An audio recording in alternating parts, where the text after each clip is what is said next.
Saudara-saudari yang terkasih, kita jumpa lagi dalam Pelita Hati hari ini, Selasa tanggal 31 Maret 2020, hari biasa Pekan Prapaskah yang kelima. Bersama saya Romo Thomas Suratno SC dari Paroki Cilandak, Jakarta Selatan, mendengar dan merenungkan sabda Tuhan, yakni firman Tuhan yang tersurat di dalam Injil Yohanes, bab atau pasal 8, ayat 21 sampai dengan ayat 30. Pada suatu kali, Yesus berkata pula kepada orang banyak, "Aku akan pergi dan kamu akan mencari aku, tetapi kamu akan mati dalam dosamu. Ke tempat aku pergi, tidak mungkin kamu datang." Maka kata orang-orang Yahudi itu, "Apakah ia mau bunuh diri? Dan karena itu dikatakannya, ke tempat aku pergi tidak mungkin kamu datang." Lalu ia berkata kepada mereka, "Kamu berasal dari bawah, aku dari atas. Kamu dari dunia ini, aku bukan dari dunia ini. Karena itu tadi aku berkata kepadamu, bahwa kamu akan mati dalam dosamu. Sebab jikalau kamu tidak percaya bahwa akulah Dia, kamu akan mati dalam dosamu." Maka kata mereka kepadanya, "Siapakah engkau?"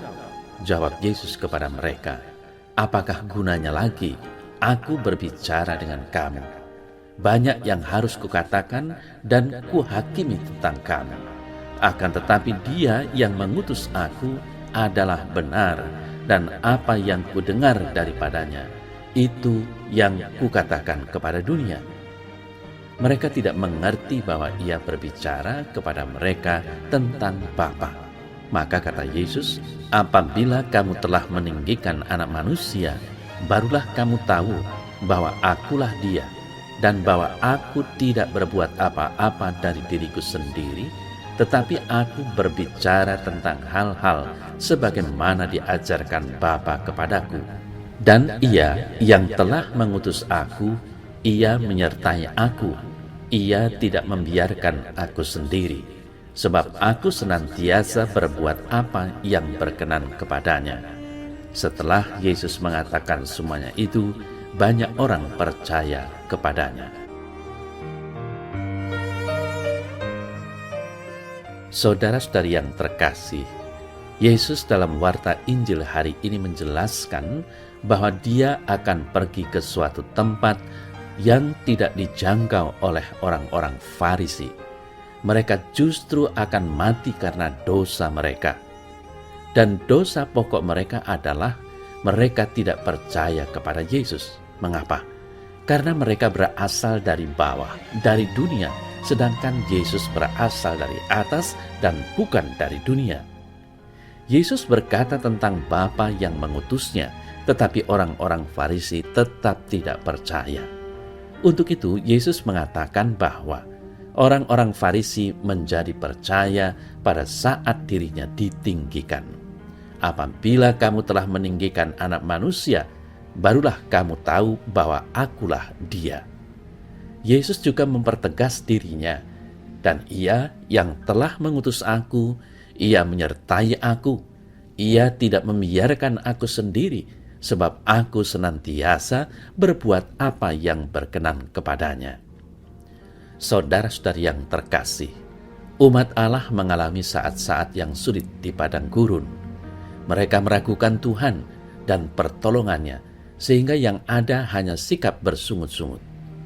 Kepada Musa mereka berkata, "Mengapa kamu memimpin kami keluar dari Mesir, supaya kami mati di padang gurun?